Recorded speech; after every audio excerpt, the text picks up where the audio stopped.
Hello, good afternoon. It is Easter. It is resurrection time, ladies. That just reminded me of one of my favorite movies, One Flew Over the Cuckoo's Nest. It's from the 70s. So I don't know if you've seen it, but Nurse Ratched. Medication time, gentlemen. Medication time. It's resurrection time. It's resurrection time, ladies. Oh, so interesting. Hi, Sarah. I'm just talking about it being the resurrection. And yes, the resurrection of Christ consciousness, right? Filtering through our consciousness, seeping in, um, getting a reaction out of people who feel threatened by that, right? People who feel like their power is threatened by this rise in awakening that's happening, this rise to in the divine feminine. I talk about that, and there's always a little bit of hesitation not to talk about it, but because I in no way mean to diminish the divine masculine, because that is rising as well. Yeah, those aspects of the masculine that are divine, that are supportive to the feminine, and vice versa. I mean, I think of most of the men in my life, and they're wonderful and amazing and sensitive and supportive and open and strong. And then we're also all affected by, the societies that we've grown up in, the information that we're receiving, and what we were taught, as well as impressions from other lifetimes, right? So there's a lot going on. So my question to you today, is my invitation is for you to go inward, and when you do that, you can feel into this collective resurrection. So again, with this resurrection of remembering who you really are, remembering your own divinity, comes a lot of reaction.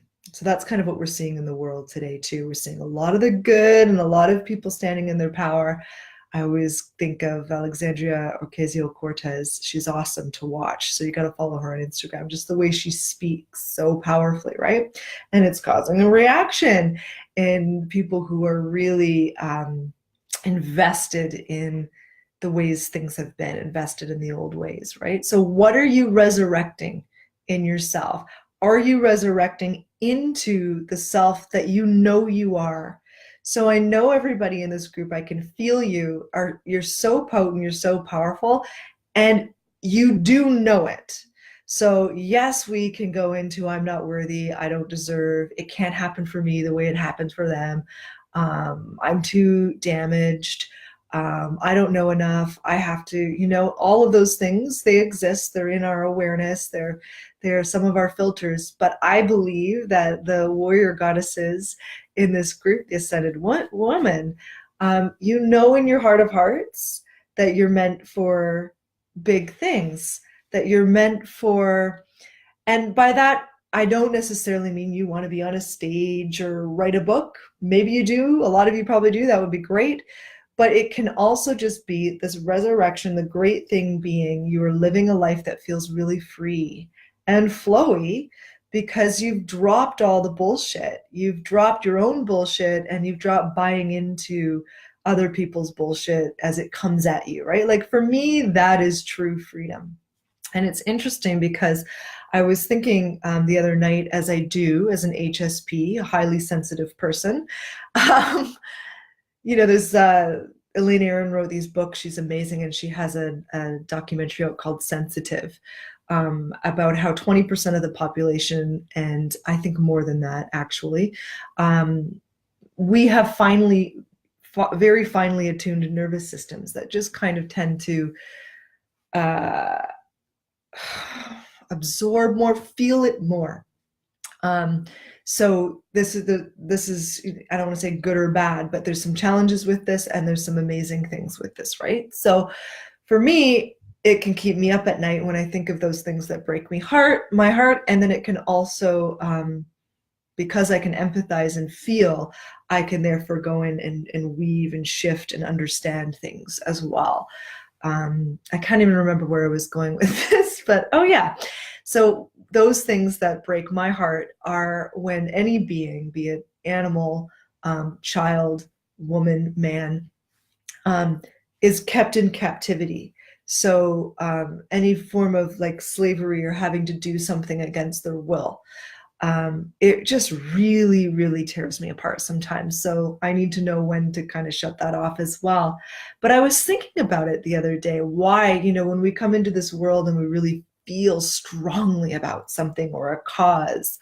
Um, and so I was just considering, well, that hasn't, thank goddess, been my experience, the experience of being enslaved, of not being physically free, right? I have a lot of opportunity and I'm very thankful for that.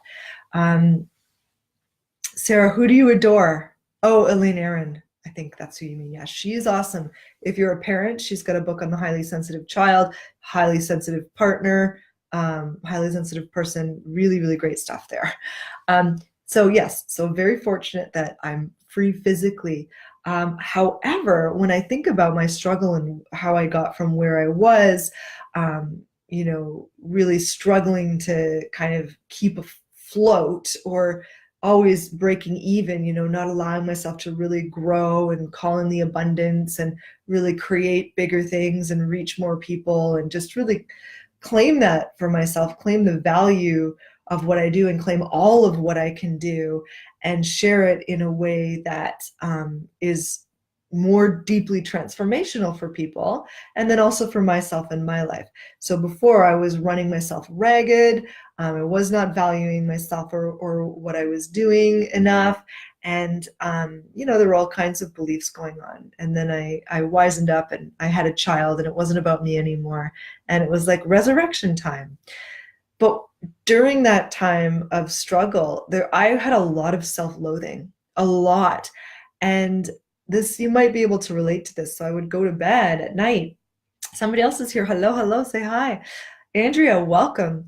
And I would go to bed at night and, to the outside person, I'd had a great day. Maybe I'd taught a few yoga classes or whatever, but I knew in my heart of hearts, as I was suggesting strongly that you do too, that it was meant to be bigger or more expansive, that there was something else that I wasn't stepping into, that I was sabotaging, that I was fearful of, right? My own reach, my own power, and my own voice too. So I would go to bed at night just feeling really upset with myself, over and over and over again, literally probably for years. And it wasn't like I wasn't moving forward or I didn't have a vision, but I knew that I was limiting myself and I wasn't, going as big as I could have.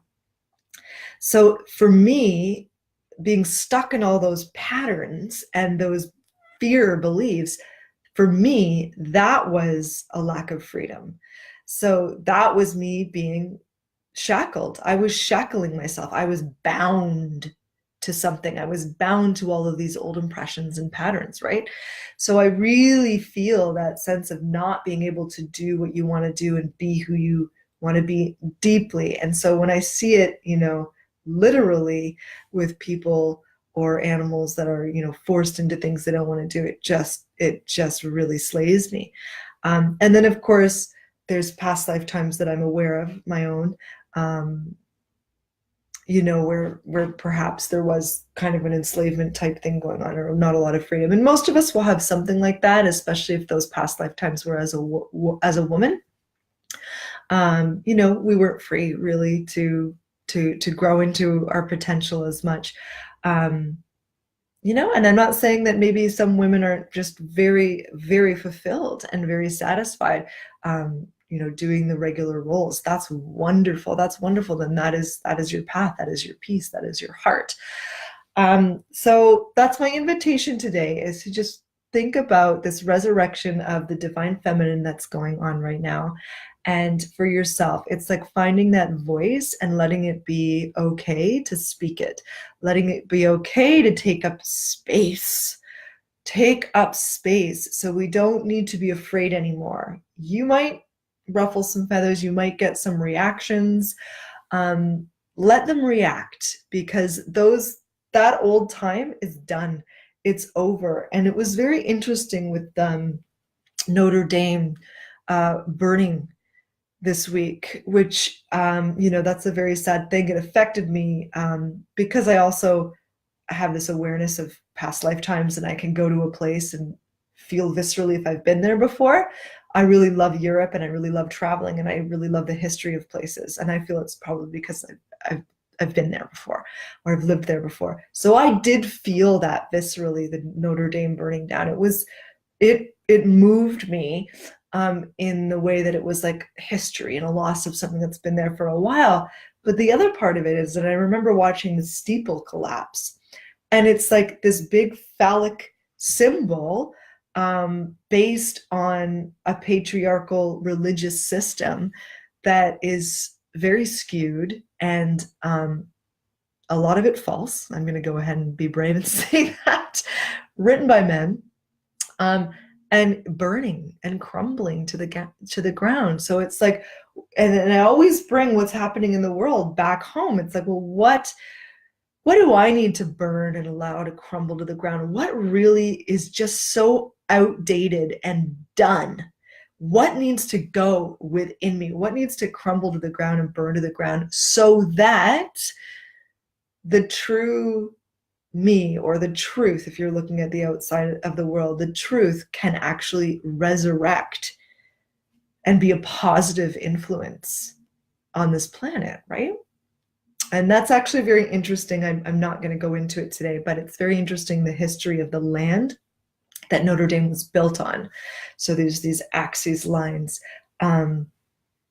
that have to do with the Magdalene and temples of Isis and all kinds of things like that. It's very symbolic, and other women have written about it more eloquently than I can probably describe it. So go look into that. It's really interesting. And then to finish, and Sarah, you might be the only one here at the moment, but I thought I would pull a card. So lucky you, this could be, you can think of something right now in the moment as I'm pulling, and then we'll close off and go enjoy some Easter time. I know I'm having an Easter egg hunt with my daughter and my nieces, so that's pretty exciting. Okay, so whether you're live or you're watching this later, holds your question or your concern or something that you would like more guidance on in your mind. Maybe close your eyes and just take a moment to think about it. These cards are called MAP. They're the MAP cards. Really, really cool cards, kind of about your future, your destiny, your soul path. Okay, I've got one. Number 41. I'll show you the deck. Colette Baron Reed, The Enchanted Map. Oracle cards. Okay, so we've got unexpected visitors. There's a little flash there. There we go. Unexpected visitors. So we have a little girl who kind of looks like she was playing and happy to be doing it. And then here's a knock at the door. Here's somebody coming, and opens it to look. Okay, so where are we going with this? Oh, and there's a bunny. Easter bunny. Fertility, right? Okay. Okay, so this is about how full up you already are. I was writing something the other day, and I think the line was, your basket is full. Like, your basket is already full, babe. There's nothing else that you need to absorb, learn. I mean, we can always go away and learn something new, or get certified, or learn a skill that's going to assist us. But in terms of what you're here to share with the world, it's already there. So that's what the fertility is about. It's like it's fertile ground, it's fertile opportunity, and you are like fertile creative, all ready to share, ready to create what you really want to create, and ready to create what you desire to create. I'm getting the word collaboration as well. Women coming together is going to be a big theme coming up, actually. I'm feeling that now.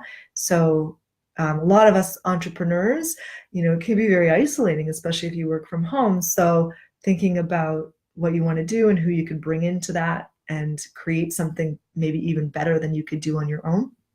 And a little girl just speaks to dropping the princess. You're not a princess, you're a freaking empress. You're an empress. So you're a queen. We're hearing that a lot, right? Put your crown on. You're not a little princess anymore that needs to kneel and hide and peek around the corner and check every direction to make sure if it's okay. to say anything. Hi, ladies. Welcome, welcome. Just finishing up a reading here. If you just missed it, you ain't a princess anymore. So it's time to claim your empire. It's time to step into the empress that you are. You don't need to ask for permission anymore. You don't need to peek around the corner anymore. You don't need to check and make sure that all directions are clear anymore. You just need to resurrect into it. And you might even want to just practice taking that posture from time to time. Just opening the heart, lifting the chest. Okay, and Raja Kal, I'm seeing your pictures online, and that is like such a queen, right? Just claiming that royalty, claiming the car, claiming your serenity. Okay, so the bunny, fertility, you're full up. You don't need to learn anything else before you start sharing what you're creating and creating what you want to create. And drop the little girl act, please. You don't need permission anymore. You are the empress of your domain.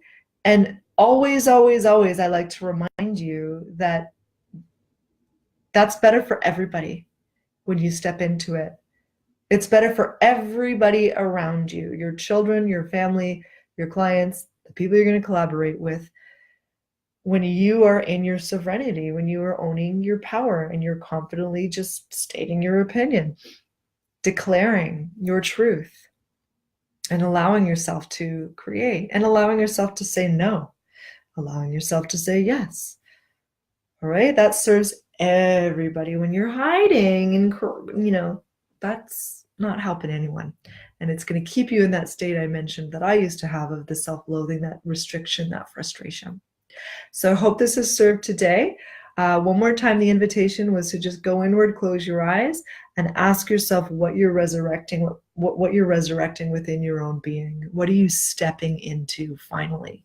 Because it's time. You have to. You have to. Please. Because if you don't, then you're perpetuating more and more cycles, months, years of the same kind of frustration and restriction that turns into bitterness and anger and judgment and depression and anxiety and despair, right? That's not what you're here for, and you know it. Okay, so much love. Happy Easter, happy resurrection, goddesses, and I will talk to you soon. And welcome to all new members. If this is the first video that you're watching, thank you for being here in this vortex of very powerful women. Please feel free to hop on video or share something in here about yourself and what you do desire to create or what you're creating already. We'd love to hear. Okay, talk to you soon.